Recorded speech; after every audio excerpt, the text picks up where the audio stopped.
Welcome to episode 8 of the Snobcast. Today we are discussing Melancholia. As always, this conversation will contain spoilers.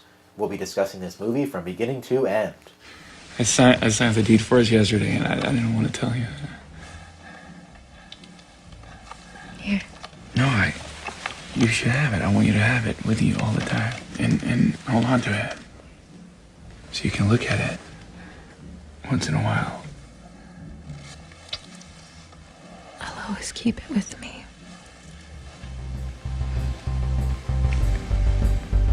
Maybe we can have a little swing hanging from one of the trees.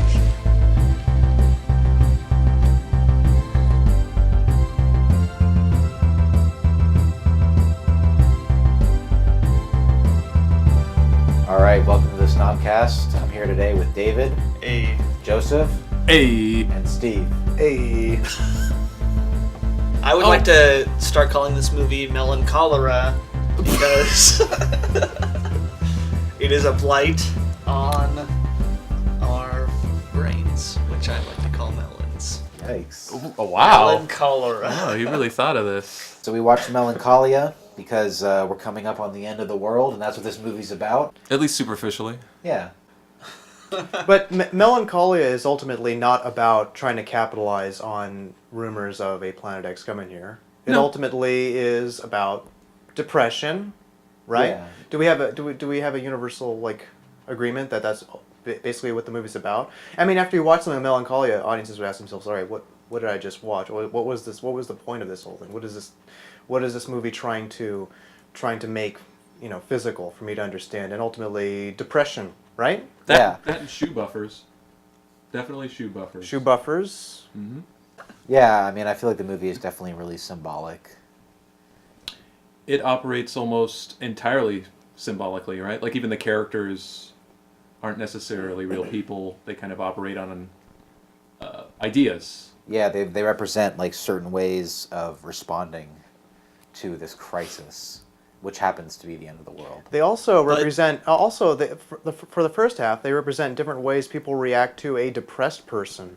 Mm-hmm. Ultimately, whenever someone is suffering from clinical depression, there are people react differently to them. Some are a little more sympathetic, some want to help, and other people just want to slap and go, "Hey, just cheer up, just snap out of it, just put on a happy face." My problem is that every single other character in the movie had the snap out of it, put on a happy face. I think so too. There wasn't a sort of like gradient of reactions to this depressed person. It was just like, everyone's mean to me because I'm depressed and now the world's gonna end. Right. I think the movie could have helped more if maybe there was another sympathetic character in there trying to help, but that probably wouldn't have solidified the thesis of the movie. Character. I didn't even think Kristen Dunst was a sympathetic character at all. You don't feel like she was something you could kind of latch on to? No. I felt like her depression was too dramatic. You're thinking that her performance keeps the audience at a distance. I think the entire movie keeps you at a distance. Right. I mean, ultimately, it's kind of like, it has a voyeuristic quality. Mm-hmm. When the camera is at a far distance, zooming in, they're actually doing the zoom things. Like, these are like hidden cameras capturing this. It does sort of keep you at a distance in that sort of style. I feel like you're kept from a distance just from the plot. From in the very beginning of the movie, you see Earth crashing into another planet, and then that's not even brought up until the second half. The second half, and this is after the wedding. Well, the first half is about the wedding reception. Second half is about, we have a planet coming at us. The voyeuristic thing, I think that's probably what it's also. I think what you might also be looking for is for Kirsten Dunst's character is a kind of a Malikian inner monologue that you can listen in on and get more of her perspective on things. The movie kind of starts out with you believing that she's happy, right?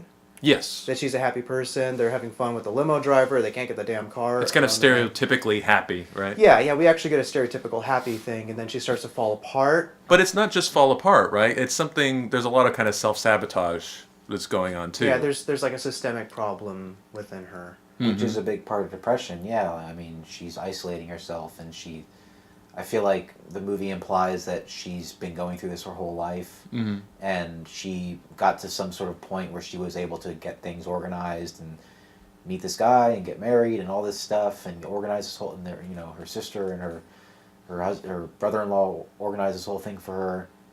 And once she realized it was all coming to head, she just can't do it. Right. And broke down again. Like this has probably happened before. Right. And everything that should stereotypically be in place as a support system isn't there for her. Her father has moved on and is with 2 other women at the party, which he brought to her wedding.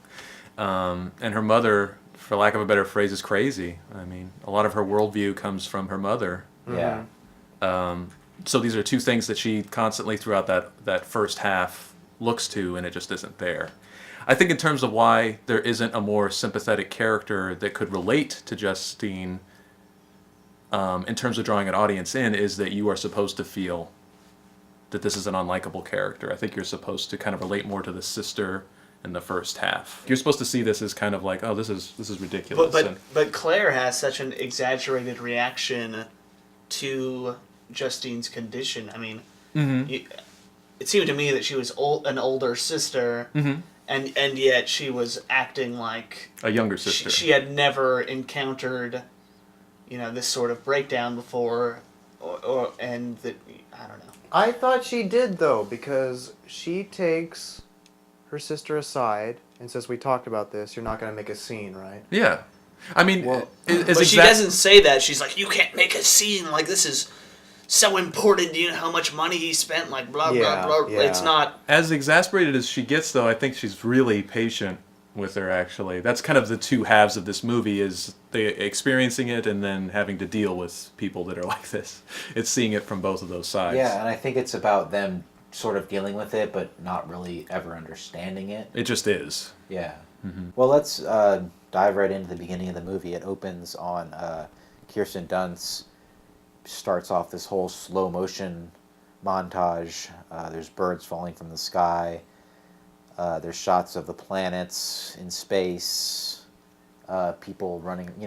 What did you guys think of this intro? I thought the intro was great. The think- intro looked fantastic. It was a great introduction sequence. It worked with the music, and it was really amazing slow motion. I don't know how many frames per second you got to capture to get that, but it looked like it almost looked like there were times when I was second guessing myself, like, wait, is that a still image? But then I saw something move slightly, so I could be wrong, but I extreme think slow I motion. read about it. I think it was on the red. I think it was digital. the red can Yeah. accomplish those extreme I think fast so. frame rates. That's I think amazing. so. That's really amazing. I mean, but that montage is pretty long. Did it keep your attention? Do you think it was a good hook? I think it's supposed to serve a couple kind of functions. It is supposed to kind of act as like an overture to kind of give you an idea about the tone of the movie. And it's supposed to be kind of a contrast to the rest of the movie, especially like that first half that's set in the wedding. But it's also supposed to basically spoil the ending of the movie for you. So it's kind of like there's no bones about it. Like this is what's going to happen. And that's what's kind of interesting going into... Isn't that depressing that the world's gonna end? No, I don't. I think there's like a weird kind of like tension that comes out of it, especially in the second half when you're kind of with Claire and you think like, oh, for some reason, it's such a weird thing that happens. Like for some reason you think, well, maybe this is gonna miss. Maybe we're gonna be totally fine. We're just worrying about this unnecessarily. And then there's that realization that there is no escape. Like this is it. And we were told this in the first 8 minutes of the movie. So yeah, it in storytelling terms it works that way. But I think more importantly, more than anything, it's supposed to kind of set a tone. Yeah. And then it cuts to the title card, which I don't really like. Does he have a title card like that in all of his movies? Some of his later ones, yeah, it's kind of like that hand-drawn type. He does an Antichrist as well. I just don't get it. I mean, that movie has other regular titles. Why does the title of them? I don't know. It didn't match up for me. I don't know. It just kind of broke the flow. Yeah, I don't know. But yeah, after that it cuts to them having the limo trouble, which, I mean, it's kind of a funny scene, but it really kind of, is really jarring after that opening. You're It's not going sure- from something macro to something very micro. Like it's just this couple. Yeah. And they seem happy, and they're going up the hill, and you automatically know what's going on. It's a wedding and all that. They end up walking up to the top, and you find out that they're late. And that's when you get the first introduction to Claire, and like right away you know that she's really controlling and anal, and because she's complaining that they're late and they're off schedule and all that. Also, in that same scene, though, that we're introduced to the sister and the brother-in-law, like that's the first time that we kind of see Justine kind of duck out. Because if you remember, she immediately goes like, "Oh, the horses are here," you know, because of the stable, and she kind of ducks out, and they introduce that whole running theme with the horses that starts there. She's already kind of avoiding the process of getting married. No, they were already married. That was the reception. Oh, I'm sorry. So she's avoiding the reception, I suppose. Having to be with all of those people in the room. She's avoiding the reality of being married. Yeah. We find out that she works in advertising, and her boss is there. There's just this whole wedding scene goes on for a while, and there's lots of good little moments with John Hurt and Stellan Skarsgård. And then there's the speech with the mom, who you find out is a total bitch. And I like that she's just wearing like this really bland dress. It's almost like a t-shirt material. Yeah, she didn't. Also, that it was tie-dyed. Yeah, she didn't dress up at all. She didn't feel like this is something that you have to dress up for. Yeah. Like she kind of had to be dragged here. And another good little highlight of those scenes is the party planner. What's that actor's name? Udo Kier. Udo Kier is in there, and everything is going wrong, and he's like avoiding her, putting his hand over his face and stuff. Yeah, he will not. He will not look at her. Yeah, I mean it's a pretty active sequence. Like it keeps it going, and everything's in there kind of for a reason. Because I don't know. It feels like to me it's kind of like going to this thing where you don't know these people, and you kind of figure out the relationships by how they react to one another. So you're just kind of thrown in on the middle of it. It really felt authentic to that, and it's also kind of small in that scale. It's like how different the first half is from the second half. Yeah, and so far it feels sort of like you get that intro, which is really interesting, and then you get them going to the wedding, which is just kind of like you're kind of going along with it for now, and then we get to the first scene of real depression, where she kind of goes to hide away, and her sister comes to talk to her, and she has that thing where she talks about how she's trudging through thick gray yarn, which was shown in the prologue or Yeah. whatever. Yeah, a lot of these things that are kind of talked about are shown literally in the prologue. Yeah, and then the way that her sister reacts to it, you automatically get the idea that this has happened before, and like, you know, they've been dealing with this for a while, and you know it's time. You know, it's kind of time to get yourself together, type of thing, right? Yeah, like they thought that this was going to be. They thought that she was doing well. You know, they keep saying, "Smile and be happy. You're doing well, and are you happy?" And she says yes for a while, but then she totally just breaks down, and she keeps trying to ditch all the different events, the cake cutting and the dancing and all the different things. Yeah, they kind of have that scene happen together with the mother ducking out to have a bath in a different part of the house, in which Justine is also ducking out to have a bath too. And the whole time Kiefer Sutherland is just furious with all this. Unbelievable. Yeah. He goes to throw the mother out, and the butler comes and collects all of her stuff and brings it back. Yeah, there's little character things in there. Yeah, I think they actually develop a lot of this family in that sequence. And you get an idea of, you know, where she came from and what it was like for her growing up and stuff, just in this one little sequence. And then you even get more of an idea of maybe how she ended up meeting this guy, Michael, who is her husband, that he shows her the plot of land. So they've been having this like plan for a while to buy a farm and grow apples and stuff. Like it really kind of colors their backstory in a really nice way really quickly. It really colors that character really quickly too, because he is seen as so, or I shouldn't say seen, but shown as so kind of like idealistic and overly romantic, and that's something that Kirsten Dunst's But I character think that isn't. every character that becomes interesting during the first half of the movie is not in the second half of the movie. Okay. You know, post-wedding in the Claire section, all you get is Claire, Kiefer Sutherland, The kid. and Justine. Yeah. Yeah. So what's the point of building all of that for the first half? I think it's a story to establish what her life was and what she's lost. But do we understand what her life was like at all? I mean, she's a grown woman with It's not like she has been living with her parents anytime. No, but I mean, her Recently, parents, it seems like definitely raised her, and so she's kind of inherited a lot of that. And you could see where that might color how she views relationships, and maybe that would be superficially kind of why she would reject something like this, right? But then I feel like nothing from the first half of the movie has any effect or any bearing on what she feels through the second half of the movie. You don't feel like that the wedding and that kind of self-destruction is kind of the catalyst for what happens in her attitudes in the second half of the movie, though? Like, because that's how I saw it. I saw it like the second half, like, looking at it rationally, and not all the whole, pseudo-realism that's in there is kind of, this is where her life totally fell apart for various reasons, and this is like kind of the aftermath of that, where she can't even take care of herself, and Claire has to take care of her and everything like that, and she's taking that upon herself. And Yeah, and if Right, we're but she has no development. She has a breakdown, but then there's no development after that. Then she's just like, oh, I'm sad. Then the world's gonna end, and then, oh, here we go. I told you guys, world's over. Okay. But I mean, And maybe at the end when she builds the little teepee out of sticks, but that's. But I think maybe I'm good, taking this too far.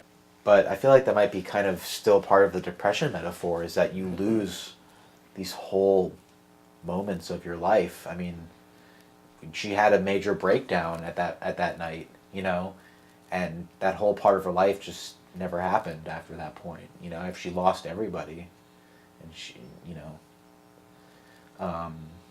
that's how I interpreted it. It was like we were witnessing her last kind of chance at coming back to reality, and being quote unquote happy, and it all just fell apart. Mm-hmm. I'd agree with that. And the world is ending now. Also, Yeah. Well, you could do that. Yeah, you could say also the world is ending literally, or it's kind of figuratively. Like this is something that's been in the works for a long time, and it works like as if for this character, it's literally like the world is ending. But it also happens pretty literally in the It movie. does, Like, yeah. It's not. It does. But the whole party sequence kind of wraps up with her telling off her boss. She doesn't give him a tagline. She tells him he's a piece of shit. Yeah, she basically quits. But I mean, she also rejects her, rejects sex from her husband, and She rejects sex from her Has husband sex. and then takes sex from a guy whoever on that guy a was. sand dune. And Yeah, she just bangs that new guy. Mm-hmm. And then there's a part where they, towards the end, where they go and like launch those little balloons. Mm-hmm. And when they're launching those balloons, she looks through the telescope and it cuts to like shots of nebula. Yeah, what did you think about that? I didn't buy that sequence. I Why? thought it was kind of forced. Why? I thought it would have been better maybe just to show shots of the planet, but just showing these shots of space, I didn't think that was kind of like in line with the point the movie's trying to make. Like that there's this big galaxy out, there's this big universe out there, Mm-hmm. and all that. Like this isn't Tree of Life, Hmm. I just thought it felt kind of out of place. I thought, well, they touched upon that later on in a conversation between Justine and what's the sister's name? Claire. Between Justine and Claire, where Claire wants to say that there's life out there, and Justine's depressed, and she says, "No, there is no other life out there. We're it." Mm-hmm. She comes to a realization there is no life out there, or something. I suppose. Yeah, the finally point's looks- basically that She finally looks into the universe and sees nothing but stars. yeah, we're just alone. Mm-hmm. I think it ties into that too. Yeah, I kind of saw it watching it this time through as like kind of a hint that like all that distance away, like is this thing coming, even though we don't see it. Mm-hmm. I thought that's what it was kind of referring to, but that's kind of interesting. That could be interpreted that way. It's kind of like that moment of realization, like going through all of these steps for all of these things that were planned out in this wedding reception. I think that's another part of the whole wedding reception, is that it's all kind of pointless. And Well, isn't that a source of depression? Is an understanding of the ultimate futility behind everything? Yeah. Well, I don't mean to laugh in your face, but yes, that's true. That's true. But it was just the delivery was very good. Isn't it true that life is pointless and we're all going to die? Yes. I think that's kind of summed up in that first half with the guessing how many beans are in the jar type of thing. Right. It's just this parlor game that's meant to. Who gives a fuck how Yeah. many beans are in that fucking jar, asshole? Exactly. Yeah. But none of that is related to the second half of the movie, except through that first couple of minutes of, amazing shots of planets. But I mean, are you thinking that you could have done without this whole wedding sequence? Like we could have more or less started with the second half of the movie, like she's. No, I'm depressed, saying we could this have is done her without sister. this whole end of the world sequence.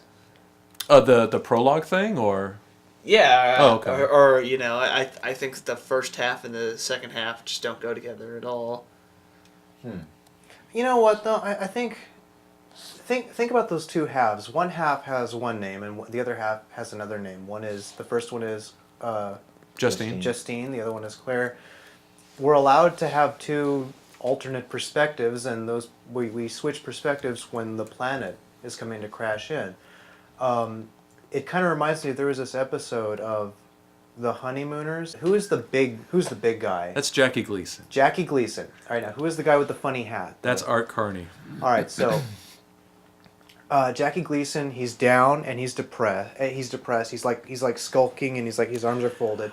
And, You ever feel like the world is ending? yeah, but Art Carney, he walks up to him and says, "What's wrong?" Jackie Gleason responds, "What's right?" And it's kind of like half full or half empty. yeah. Well, one's saying, "What's wrong with you?" and then with the other side, everything's wrong, and then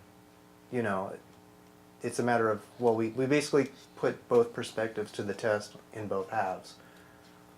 So, I think so. Yeah, because I think which is like, you're sad. It's like Justine saying, you're depressed now because the world's coming to an end. Every day of my life, the world has always been coming to an end.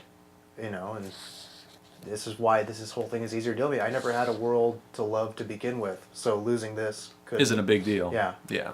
Yeah, and I think that's a big point of like her whole attitude in the second act is that she's like, I told you guys, this is how bad it is. Like, it doesn't matter, it's all gonna end. But she doesn't know. They don't.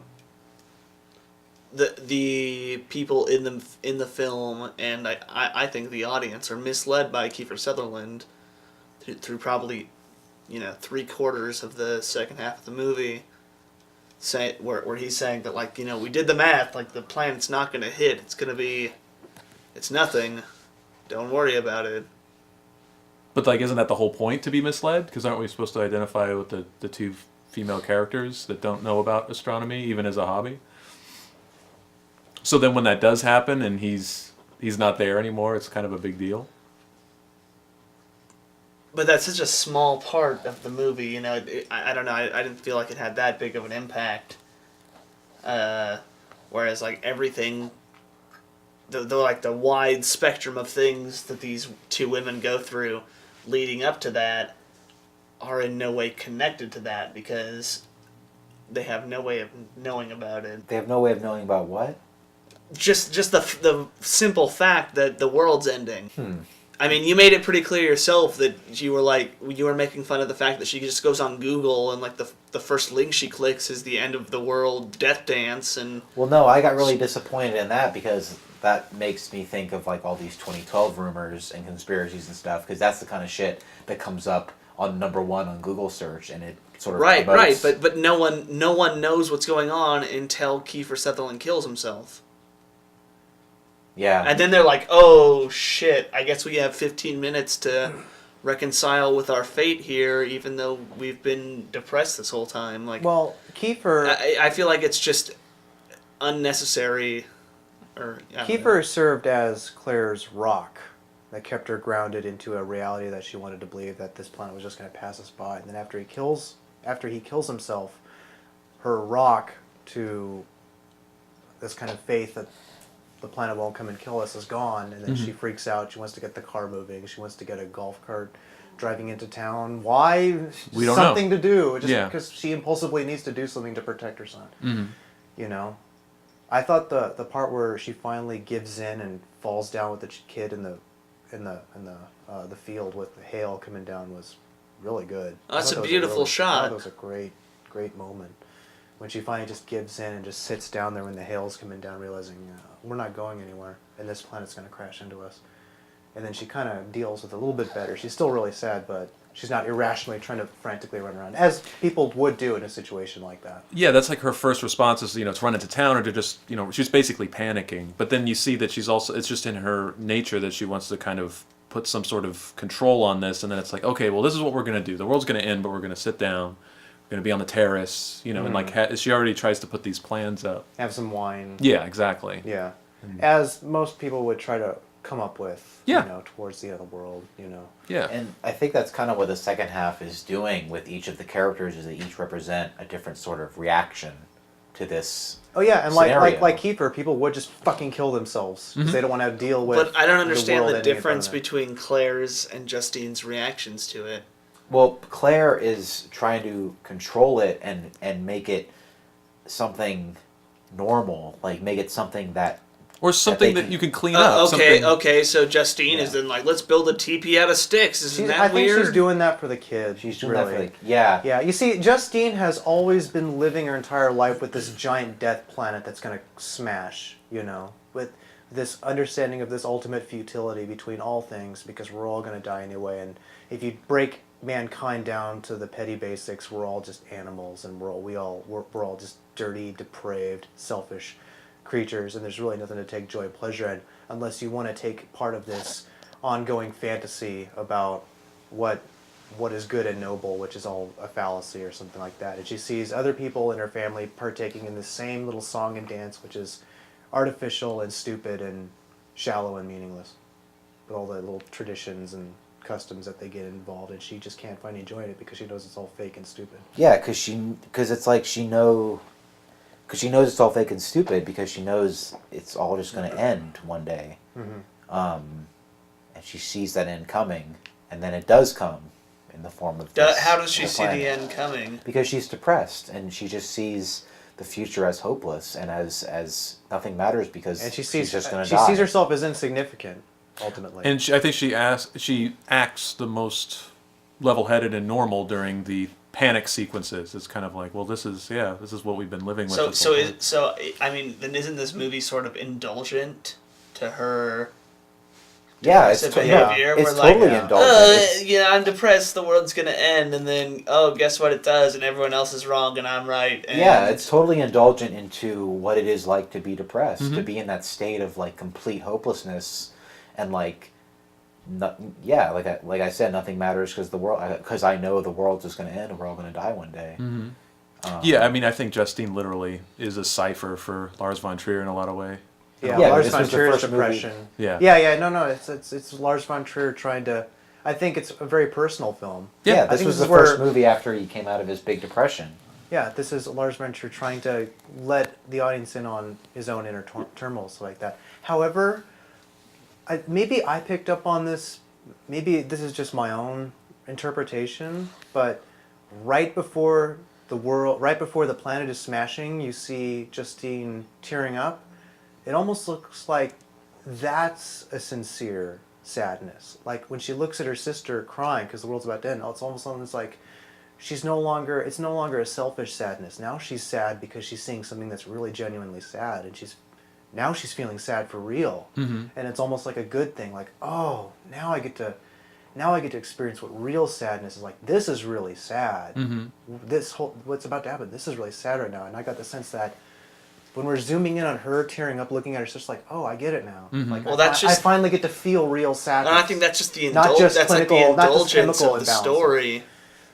That she gets to have a big old sadness boner at the end of it. Like that's the indulgence. The just indulging this sort of depressive mood. And I think it's totally indulgent, and it's a movie about depression. So, I mean, what's wrong with that? Depression is a kind of indulgence, though. Yeah. It's very Because selfish. with depression, you become addicted to your own chemicals that your brain is producing. The thing about people who suffer from depression is that they become addicted to the depression. they keep feeding off those depression chemicals that are pumping into their own brains, and so that's why it's hard for people to get out of depression, is because they're addicted to depression, like how happy people are addicted to happiness. It's entirely the opposite. And you become addicted to the self-talk that you say to yourself. And you got to rework your self-talk you got to rework the way your brain produces certain chemicals and certain reactions. And people that don't think that way would think this is totally alien, that type of thing? Perhaps. No. People who've never experienced depression in their life would probably not be able to connect at all with what's going on. At any level. Perhaps. Nothing would ring true, you know.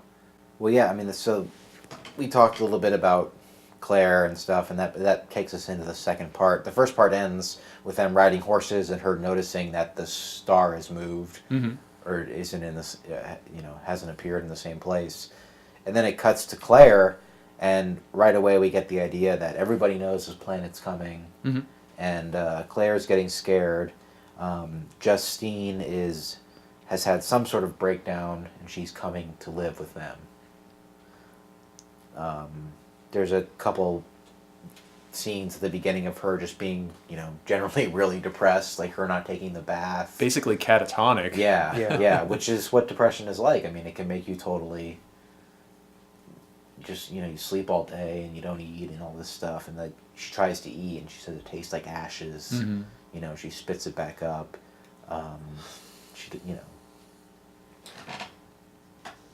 There's a part where she goes gardening. There's like that scene where she dumps her berries and she only has like 5 little berries.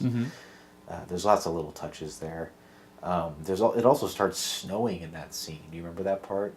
I guess that has something to do with Melancholia. I'm guessing, yeah, there's a lot of kind of weird environmental things that have... I think that's the first instance of that, right? Maybe the planet having an effect on the Earth. But that's kind of a running theme through there, too, is like unnatural things happening. It seems like the animals kind of know that something weird is going on, even though they can't understand that there is anything huge going on. That's kind of a common thing in this, and Antichrist, actually.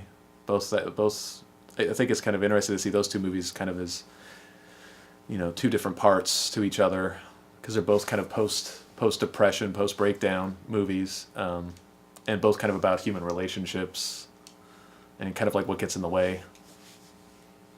In an exaggerated form, of course, but yeah, that snow is kind of the first instance of something vaguely unnatural, something that shouldn't be happening that is happening, type of things.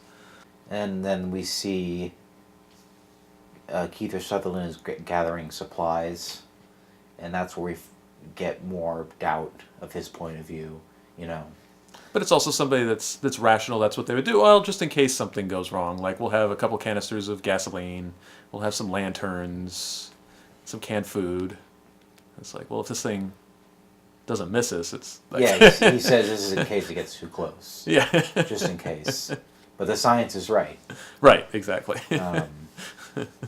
And soon after that, we get a scene which I think is really like the centerpiece and kind of the whole thesis of the movie, is the scene of her basking in the light of Melancholia nude. Right. That's just, like we were saying earlier, that's the selfishness of depression. That's just her, like, that she looks kind of happy, if you can say that, you know, and she's... Or some she's kind pleased. of contentment Yeah, she's getting from this. basking in the light of this alien planet, and that's depression. Yeah, like Steve was saying, you feed off it. That's definitely Von Trier showing his Bergman influence. That's kind of another director that understands depression pretty well, I think. Yeah. But that was very Bergman-esque, I think. That whole sequence, I thought it was really well edited. Claire catches her doing it, right? Yeah, she sees Justine leaving in the middle of the night, and just kind of follows behind her to see what's going on, and it's kind of this reveal. And just that's another scene where judging Claire's face kind of tells us how to feel about it. Like, she looks kind of puzzled and disturbed. Like, oh, okay. And then soon after that, we get the Google search scene. The website she's using is called W Search. I really don't like this scene. Does the W stand for world? Yeah, world search. Oh, web search. World Wide Web. Yeah. Okay, that's probably true. I don't like any movie that shows computer screens. I just think that's always really tacky. Yeah. They almost pulled it off in The Social Network. Yeah. But even that was a little tacky. Well, even that had I'm going to just flail around on the keyboard, and I'm going to add in some computer programming. It has that, like, this, like, flash animation type of thing. I mean, and it looked like a real search engine and everything, the way she did it, but it was just really silly, like, and I think it really promotes, like, the pseudoscience angle, like, just click on the first link that comes up on Google, and that's the truth. And it turns out to be the truth, like, which is really upsetting, because that's not... Do you expect Lars to take a position on that, though? That No. That's what you want? That's what I want. Yeah, I know that's what you want, but Lars might be on your side too, but for the sake of the movie, right, the planet is going to smash. But Earth. So here's my question. Like that's kind of a complaint that I've heard from other people. What would be a way around that? How? Because I mean, well, they still have the scene where she uses the little thing, the measuring tool, to like see that the planet's getting bigger. Just have that happen. So do you think you could get away without having like the diagram and somebody else kind of? I'm just trying to figure out a way kind of around that whole. Yeah, they had plenty of scenes with her saying it's going to come back, it's going to hit us, and so just her anxiety about it. Yeah, just have somebody say like it's going to spin around and hit us. I think a lot of my problem with the movie is that it is so heavy-handed, and I agree with Jeff that if she just used that little stick thing. And, I thought the stick sequence was great. And if no one really knew, because the characters are so isolated in the movie that if like no one really knew what was going to happen, that it would have been much more interesting. You know, if she were putting her faith in this like stick with some metal on it. Right. Yeah. Okay. Or versus her sister's like depressive faith that the world's going to end, versus her husband's faith that it's not, because he's the only sort of sane character in the movie, even though he's an asshole. Well, you know, at the same time, Google is such an integrated part of our society now. It almost feels like you got to circumvent Google nowadays if you want to make a movie that's taking place in present time. You know, when it comes to something that's involving world events, it's like it feels awkward now. It feels awkward to avoid the internet, even though it's such an integral part of our society. Well, how about television? I mean, this is a place that is supposed to be kind of remote. It does seem like it's kind of a getaway. Yeah, and at the same time, there's no television. There's no television. There's never a scene like out of Independence Day where it's like people are going crazy and shooting at the sky. Yeah, we get no concept of what's going on in the rest of the world. Also, nobody has a cell phone. Nobody calls them. No, You would think that during the end of the world, like their phones would be ringing off the hook. Or what I thought was when they couldn't get to their wedding on time, that people would be calling them. Right. You know, it just doesn't make any sense. And yet they're surprised that they're late. Yeah. I feel like as a filmmaker, not that I'm a filmmaker, but if I was making a major film, I wouldn't want to have that burden of having characters have cell phones. Yeah.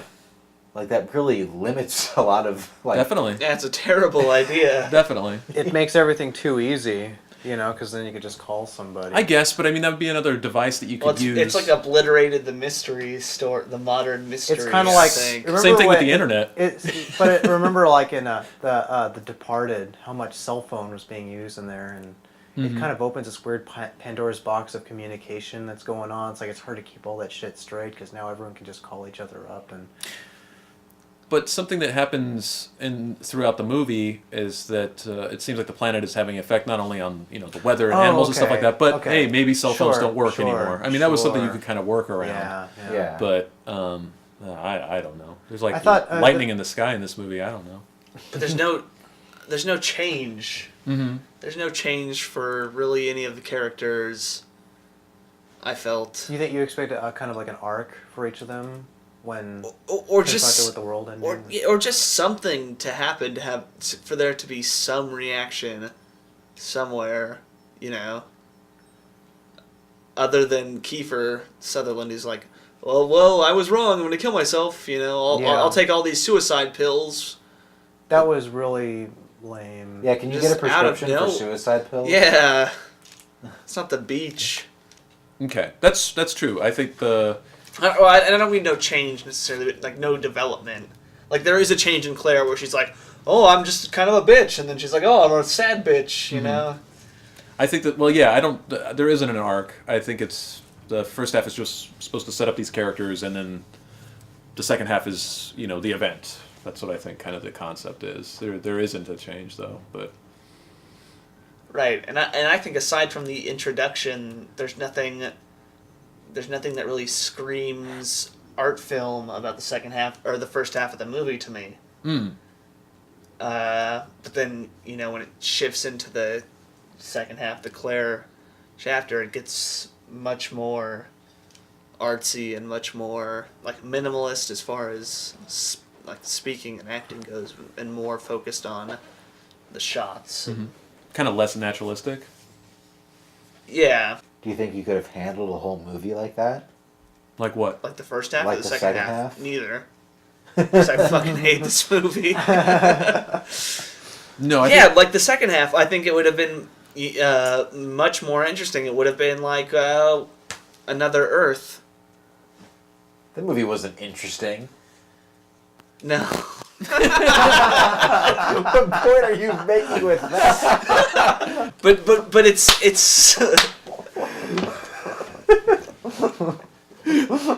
it's the same kind of thing. It's just like this, like sad people art film that decides to incorporate unnecessarily some sort of yeah, but cosmological. Another Earth disaster. really was a dropped ball. It really was like there really wasn't any point to Another Earth though. I don't think this movie. I don't think you know. It's interesting is that before I saw this movie, when it came to Lars von Trier, my attitude was, "Oh man, what am I gonna do with this guy?" I really liked Zentropa. Mm-hmm. I really liked that movie. It was one of those movies that I just caught when we used to have the Independent Film Channel. I'm just looking at this movie, and again, the Independent Film Channel, when it was really good, it felt like I was looking at this other world of cinema, this really interesting, rich cinema coming in. So, did you find it kind of hard to get through Zentropa the first time watching it, or did you get kind of hooked into I it? actually got hooked into Zentropa, and there's a few with the back or rear projection scenes. Some of them were a little off and didn't quite work out as well, but I appreciated most of what was going on, and so I really liked Zentropa. I think the fact that it was on film and most of the audio was done in post, it gave it kind of a distant, you know. I really like Zentropa. I like the black and white. I like the look of it, and then Lars von Trier. Then I had to get to know Lars von Trier. Right. I wasn't that impressed with the man himself, and so each time Lars von Trier came around, I was like, I don't know, because he doesn't want to ride an airplane or something like that. And he's got cynical things to say about America. So I'm like, right, you know, my initial reaction is, well, screw you. You're another one of these Euro assholes. You're another Euro asshole. Even though you're another Euro asshole, but I liked Zentropa, and that's pretty much that's pretty much where I kept it. And I held on to that for about a decade. Okay. But you know what's interesting is that after watching Melancholia, I kind of feel more sympathetic towards Lars von Trier as a person now. Okay. Now I guess it's sort of strange. Now I kind of want to not be sympathetic. Now I kind of want to give him a little more of a break because I don't know. I mean, this feels like a really personal project, and he wanted to say something very personal, and regardless of your weird sort of joking around about how you sympathize with Hitler, you know, You've got some interesting things to say, and doesn't mean no one should listen to what you have to say. Right. I mean, I wonder if your impression of von Trier was kind of how Europeans feel about Tarantino, where it's like you can't really take in a Tarantino movie without taking in Tarantino. I mean, he's a big part. He's behind his movies so much, and especially when Reservoir Dogs came out, and you know, around the time of Pulp Fiction, you probably remember where it's just like everybody was interviewing. After it won the Palme d'Or, some Europeans were pissed off. Sure. So I wonder if it's just kind of that flip, where it's like, oh, Tarantino. Let me tell you something. I don't like Quentin Tarantino. However, his movies are pretty good. Right. That's what I'll say.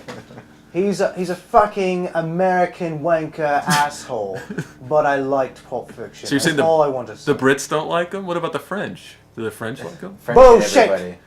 Hey, bullshit! Except for David Lynch. They fucking love that guy.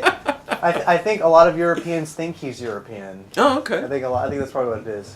Wait, you're an American, right? Wait, you're an American? You're the director of Eraserhead. Mm-hmm. And you're not a Swedish filmmaker. Right. It's very interesting. Okay, Yeah. whatever. I was confused there for a second. So Zentropa was the only Von Trier movie that you'd seen before? And then I looked into a few other films. I figured, I don't know. Like there was Mandalay, and Antichrist, but that was more recently. But then previously he did like some sort of. You see Dancer in the Dark? Was that the musical with Bjork? Yeah. Yeah, I looked down. I was like, I don't know. Yeah. Bjork. Bjork? Dancer in the Dark is pretty interesting. Yeah, it is. It's also a movie. It's one of those movies that you watch and you're kind of like, that was really good, but I never want to watch that movie ever. Yeah. Yeah. It's one of those few examples where you're like, that is just, it's too devastating. I don't want to. But it also kind of works on this weird dream logic, kind of like Melancholia does, where it's like, if you don't go along for the ride, then you're just going to be left behind, that type of thing.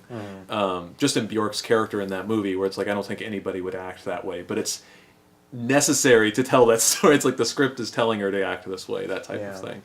She needs to be a victim, so that's why she's acting this way, that type of thing. So we've pretty much covered most of it. Well, we just have the ending now. Right.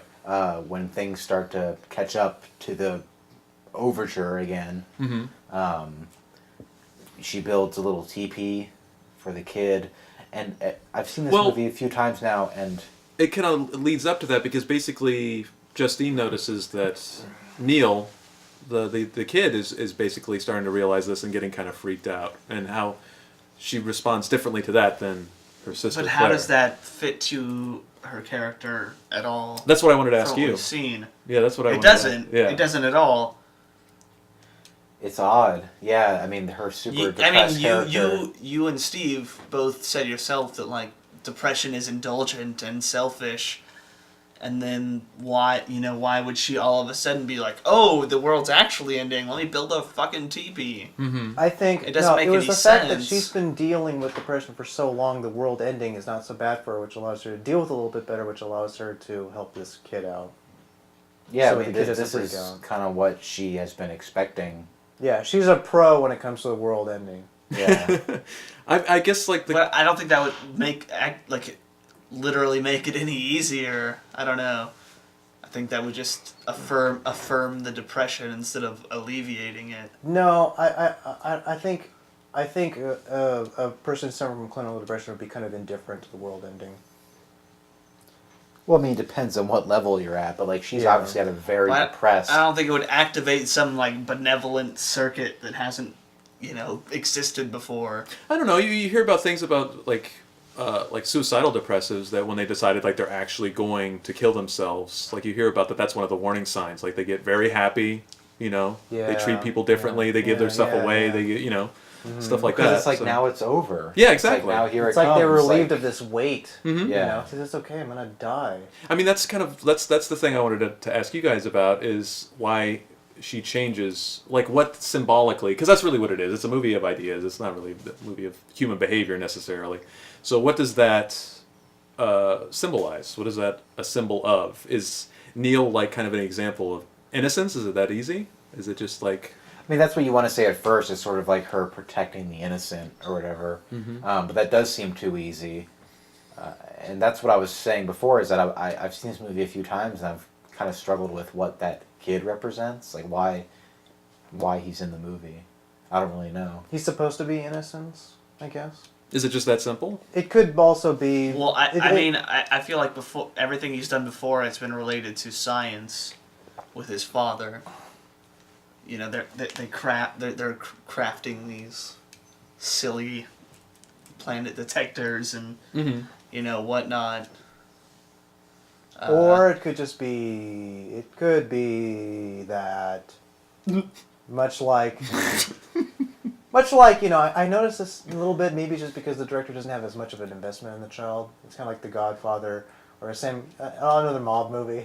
Same little complaint I noticed in the show Boardwalk Empire, where children are kind of treated like props. It's kind of like a living prop that the characters we're supposed to care about have to deal with. We don't care about the fucking kids. We don't try to look at everything through the kid's perspective. They're just a living prop that the adults have to deal with, I'm guessing. So don't think too much about the kid. Lars wasn't thinking too much about that kid either. You don't think so? No. Well, and something else I was thinking about the end with the kid and building the teepee and stuff. Like, that part when she starts building that and they're cutting the wood and everything, like, that makes me think, what would I do in the end of the world? Like, I don't know if that's what he was trying to do, or that's kind of where you're supposed to put yourself towards the end of the movie. But like, what would you do in the last few seconds, before this planet collides with ours? Mm-hmm. Well, I'd fucking have some wine on the terrace with my loved ones.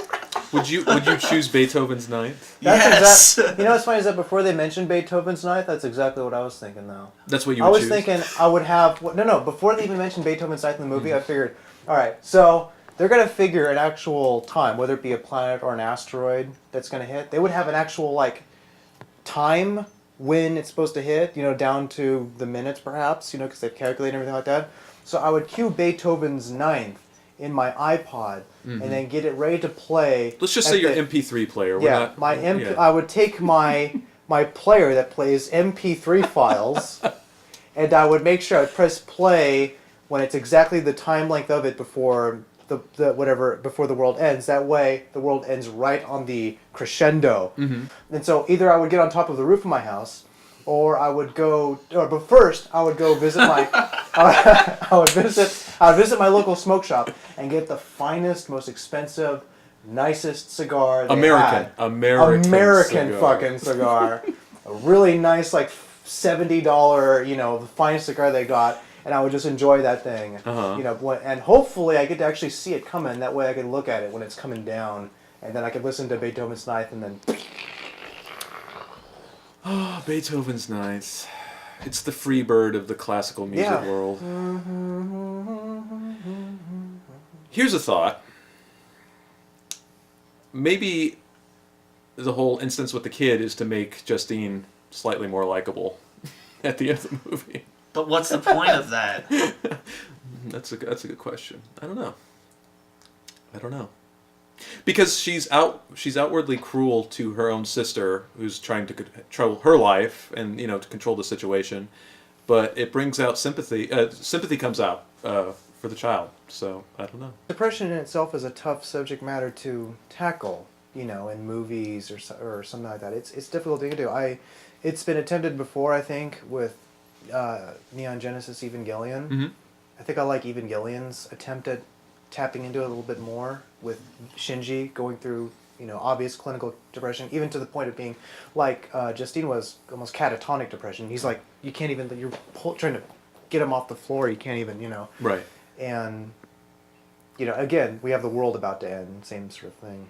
I think the problem is I don't think so many of the pieces fit together as well. Well, it's just ham-fisted. With the wedding reception thing going on, and then we're looking at John Hurt playing with spoons, and Does the wedding reception? I'm actually not remembering a lot of the movie. That's kind of a problem. Like, nothing. Were you watching it with us? I was watching it with you guys, but nothing seemed that kind of rich or iconic, or want to stick out, or something to really latch onto. Okay. Moments come and moments go. During this podcast, I'm kind of like remembering, oh yeah, that did happen. When the second half is way more memorable. The second half, I thought the second half was far superior to the first half. And the second half, I got a lot more engaged. I think it's because a planet's about to crash, but I thought the second half was really... I thought the second half was much more engaging because then we got to see what the family deals with Justine's depression when it's getting really bad, And I really wish we could have gotten to know Justine a little bit more intimately. I think we were kept at too much of a distance from Justine. I think if we were allowed to I really would like if we were allowed to get closer to her, but I don't know if Von Trier, like Tim Burton, knows how to really intimately get close to a character, You think you wanted to spend some time with her alone? Yeah, or really just maybe her look at something and then we get a reaction shot of what it is she's looking at, but again, that voyeuristic, distant, handheld camera thing, just keeping her at a distance. Nothing about what she looks at, not really much from her perspective. We just get this distant reality show style, thing, and I just feel like, man, if we could only just sort of take some time to really sort of see her perspective, and that's all done in the language of the cinema. When you get an over-the-shoulder shot of what she's looking at, that changes how you feel about something so much more immensely, and here she feels like she's in a reality show, and it's hard to feel close to someone who's in a reality show. It's all in the blocking and how you shoot it and reaction shots. That changes immensely how you feel about a character. It's how you position the audience's bias and the audience's love and the audience's distrust. And I don't think I think he could have done a better job at making us feel closer to Justine, and it would have made for a much more better and more powerful film. Maybe if the first half was really more directly from her perspective, you mean? Yeah, yeah. And the first half feels like a reality show. Yeah, it does. I mean, it does show a lot of different people's perspectives, and like you said, a lot of it's with that handheld style. It looked like Auto Motion Plus was on, so it was a soap opera, but It was shot in digital video, which Yeah. I think also makes it feel like that too. And there's, I really don't want to do film student 101 complaining, but some of the reverse shots were incorrect. When she's talking to the kid, when she's talking to the kid about the secret cave, she's on the left side of the screen, he's on the right side of the screen. Then when we cut to the reaction shot back to the kid's on the left side of the screen, she's on the right side of the screen. Is that intentional? Usually you pretend like the audience is switching sides on the 180-degree rule. So he broke the 180 rule? Yeah. Why? It's weird though, because then you see basically the kid and Kirsten Dunst changing positions on the screen rather than the camera changing perspective so we can get their reaction shots. Mm-hmm. Well, that's depression. Thank you, David. It all makes sense now. Just sometimes your shots don't line up. Yep. Yeah, I don't know how that's intentional. I don't know why. It's weird. It's strange. And I didn't even have my filmmaker's goggles on.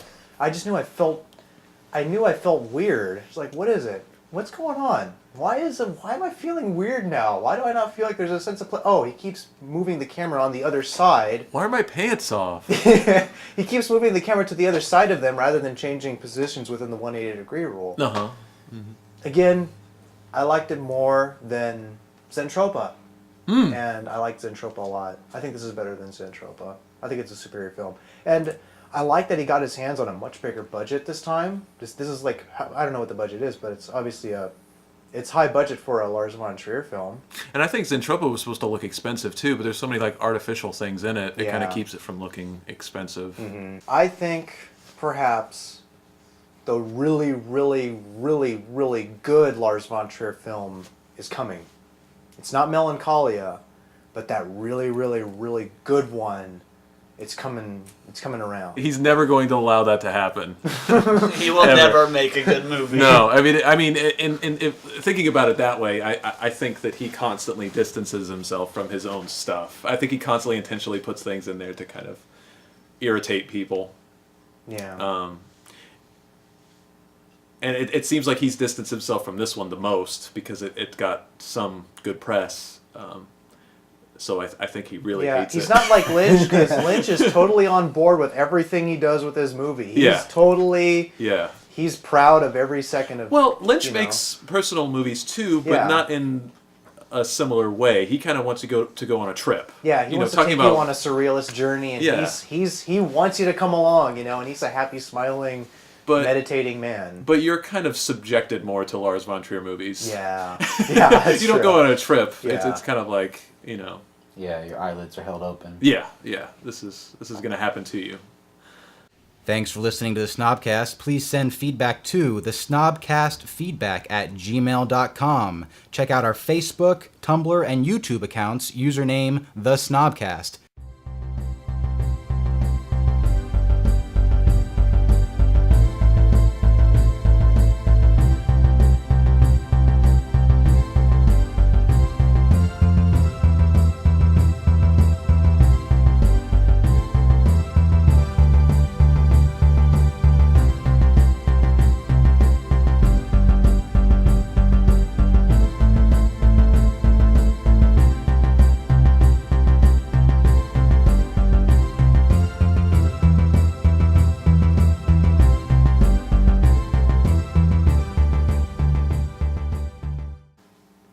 In the very beginning of the movie, you see Earth crashing into another planet, and then that's not even brought up until the second half. The second half, and this is after the wedding. Well, the first half is about the wedding reception.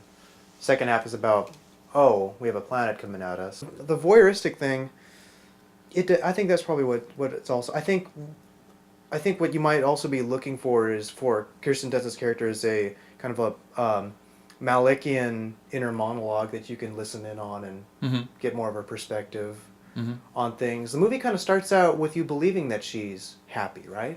Yes. That she's a happy person. They're having fun with the limo driver. They can't get the damn car. It's kind of stereotypically happy, right? Yeah. We actually get a stereotypical happy thing, and then she starts to fall apart. But it's not just fall apart, right? It's something. There's a lot of kind of self-sabotage that's going on too. Yeah, there's like a systemic problem within her. Which is a big part of depression. Yeah, I mean, she's isolating herself, and I feel like the movie implies that she's been going through this her whole life, and she got to some sort of point where she was able to get things organized and meet this guy and get married and all this stuff and organize this whole, and her sister and her brother-in-law organized this whole thing. Welcome to episode 8 of the Snobcast. Today we are discussing Melancholia. As always, this conversation will contain spoilers. We'll be discussing this movie from beginning to end. I signed the deed for us yesterday, and I didn't want to tell you. Here. No, you should have it. I want you to have it with you all the time, and hold on to it, so you can look at it once in a while. I'll always keep it with me.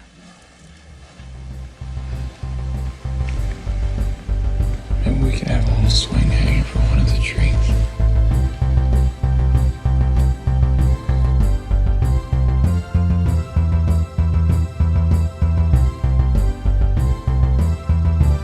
All right, welcome to the Snobcast. I'm here today with David, A. Joseph, Hey. and Steve. Hey. I would like to start calling this movie Melancholia because it is a blight on our brains, which I like to call melons. Yikes. Oh, wow. Melancholia. Oh, you really thought of this. So we watched Melancholia because we're coming for her, and once she realized it was all coming to head, she just can't do it Right. and broke down again. Like this has probably happened before. Right. And everything that should stereotypically be in place as a support system isn't there for her. Her father has moved on and is with 2 other women at the party, which he brought to her wedding. And her mother, for lack of a better phrase, is crazy. I mean, a lot of her worldview comes from her mother. Yeah. So these are 2 things that she constantly throughout that first half looks to, and it just isn't there. I think in terms of why there isn't a more sympathetic character that could relate to Justine in terms of drawing an audience in is that you are supposed to feel that this is an unlikable character. I think you're supposed to kind of relate more to the sister in the first half. You're supposed to see this as kind of like, oh, this is ridiculous. But Claire has such an exaggerated reaction to Justine's condition. I mean, it seemed to me that she was an older sister, and yet she was acting like a younger sister. She had never encountered, this sort of breakdown before, and that I don't know. I thought she did though, because she want to slap and go, "Hey, just cheer up," just But just my snap problem, out of it. Just put on a happy face. My problem is that every single other character in the movie had the snap out of it, put on a happy face. Yeah, I like think so too. there wasn't a sort of like gradient of reactions to this depressed person. It was just like, everyone's mean to me because I'm depressed and now the world's gonna end. Right. I think the movie could have helped more if maybe there was another sympathetic character in there trying to help, but that probably wouldn't have solidified the thesis of the movie. Character. I didn't even think Kirsten Dunst was a sympathetic character at all. You don't feel like she was something you could kind of latch on to? No. I felt like her depression was too dramatic. You're thinking that her performance keeps the audience at a distance. I think the entire movie keeps you at a distance. Right. I mean, ultimately, it's kind of like, it has a voyeuristic quality. When the camera's at a far distance zooming in, they're actually doing the zoom things, like these are like hidden cameras capturing this. It does sort of keep you at a distance in that sort of style. I feel like you're kept from a distance just from the plot, from... Coming up on the end of the world, and that's what this movie's about. At least superficially. Yeah.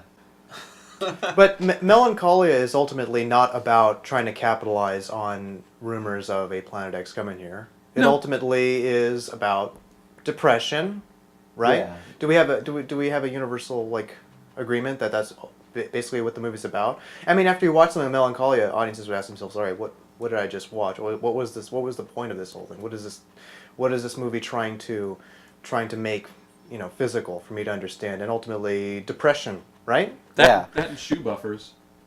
Definitely shoe buffers. Shoe buffers. Yeah, I mean, I feel like the movie is definitely really symbolic. It operates almost entirely symbolically, right? Like even the characters aren't necessarily real people. They kind of operate on ideas. Yeah, they represent like certain ways of responding to this crisis, which happens to be the end of the world. They also represent for the first half. They represent different ways people react to a depressed person. Ultimately, whenever someone is suffering from clinical depression, there are different people react differently to them. Some are a little more sympathetic. Some want to help, and other people just